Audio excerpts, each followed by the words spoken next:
The Karen is not just a meme. She is a walking, yelling, manager demanding crisis of modern life.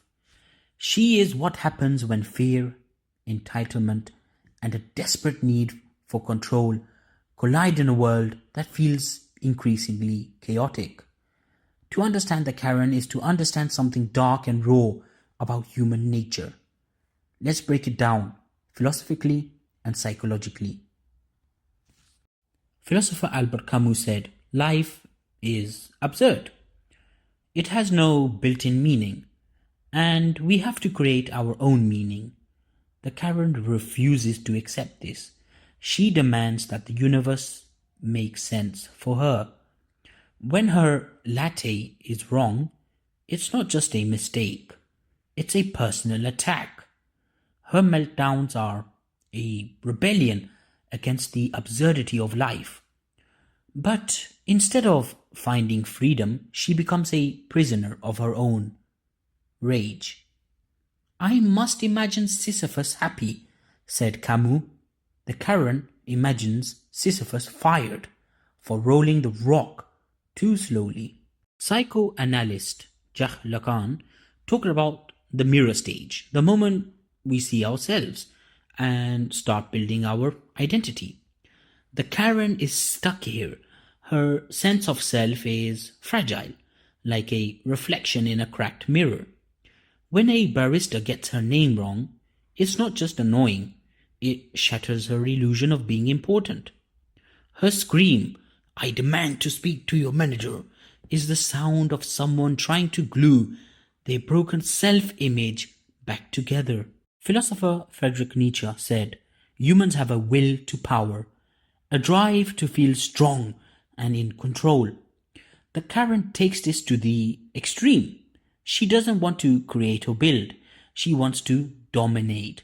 Her power comes from making others small, like the teenager at the cash register or the family having a barbecue. But the more she tries to control others, the less control she has over herself. She's like a puppet, pulling her own strings until they snap. Philosopher Michel Foucault said, "Society is like a prison where we police ourselves." The Karen is both the prisoner and the guard. She follows the rules, but only the ones that serve her. She uses phrases like, "I pay your salary," to prove she's a good citizen, but really, she's just scared of being seen as bad. Her power is an illusion. She's trapped in a system that tells her she matters only if she's demanding something.